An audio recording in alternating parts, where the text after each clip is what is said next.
Készen álltok a folytatásra? Az elmúlt 2 videóban egész szépen sikerült haladnom az Arkham Elmegyógyintézettel. A második videót, az első emeletet, azt itt meg is nézhetitek. Neki kezdek a második emelet építésének, és ebben a videóban azt fogjuk megnézni részleteiben.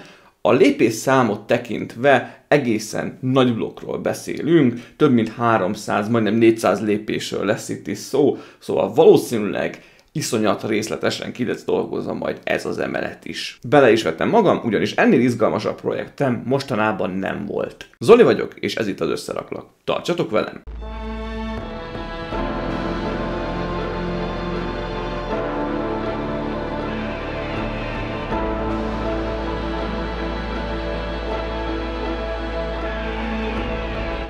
Elkészült a második emelet, ami habár rengeteg érdekességet és apróságot tartalmaz, ezt már előjáróban megmondhatom, hogy nekem nem tudta megverni az első emeletet, de ez az érdemeiből nem von le. Azt már így a távoli képen is láthatjátok, hogy izgalmas dolgokat tartogat. Nézzük meg a részeit kicsit közelebbről. Az emelet hátsó szekcióján végigfut a kantin rész, ugye az étkezde.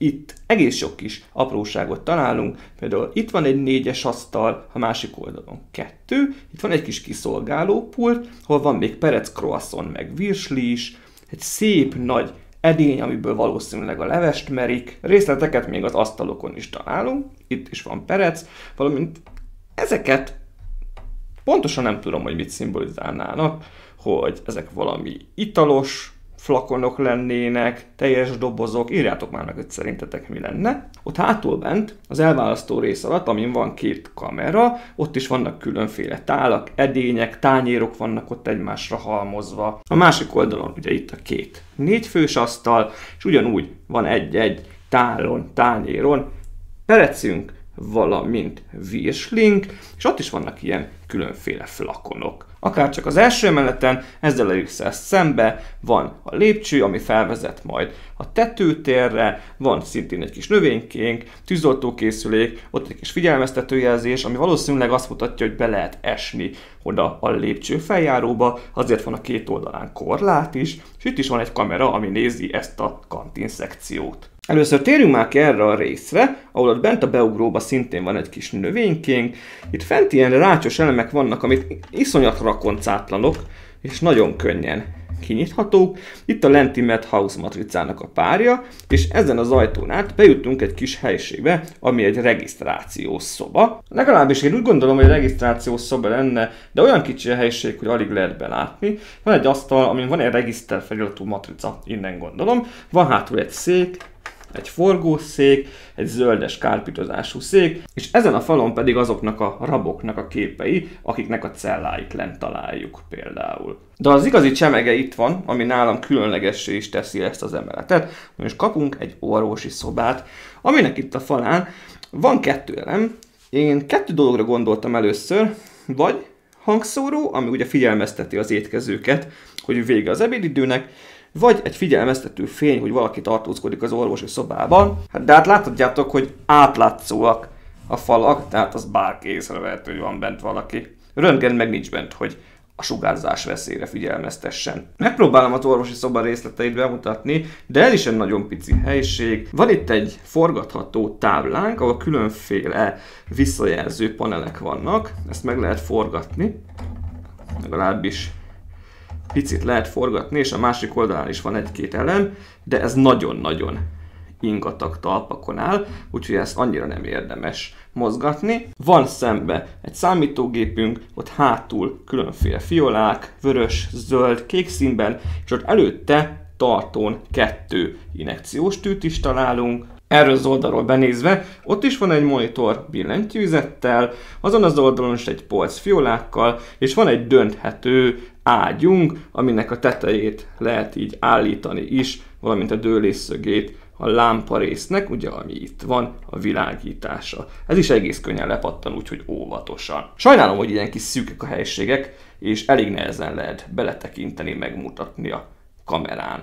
Az épületnek az oldala hasonlít az eddigi emeletekéhez, ugyanaz az ablakrendszer, viszont annyi a különbség, hogy végig vannak fekete korlátok, és ezek a törszerű díszítő elemek is körbefutják az egészet, valamint a sarkokon ilyen egészen díszes dekorációt kellett felrakni. Nekem továbbra is nagyon tetszik a készlet, imádom, de nem akarok hazudni, ennél az emeletnél majd icipicit untam az ablakokat. Van 1, 2, 3, 4, 5, 6, meg itt is szembe 6, előző emeleten is volt. Igaz, hogy a végére már belejön az ember, de ezeknek az összeépítése egy icipicit monoton volt, valamint a falak is a megszokott séma szerint épültek fel, kisújból kirázza az ember, de már harmadjára a harmadik emeletnél egy icipici talán tényleg monoton. Azt láthattátok, hogy a matricák sajnos itt se tökéletes minőségűek. Valaki felvetette interneten, hogy lehet, hogy direkt ilyen kopottasak, hogy ilyen az elmegyógyintézetnek a kinézetéhez, de nem, a képeken, amiket én láttam, ott eléggé élesek.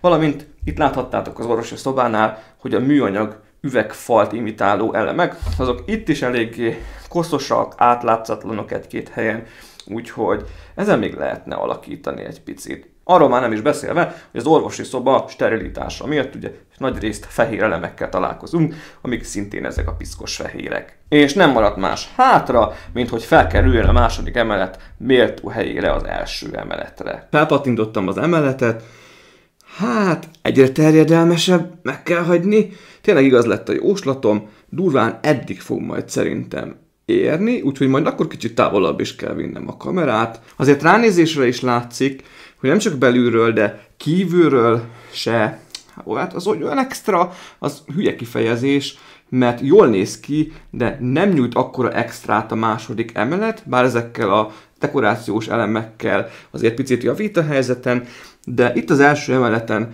az a méretcsókféle növénytársulás, valamint a kék és a zöld ablakok azért jobban feldobták az összképet. Ne értsetek félre, továbbra is nagyon tetszik, ezzel az emelettel is nagyon elégedett vagyok, csak még egyszer mondom, nekem még mindig az első emelet a favorit. Azért jól mutat így együtt, nem?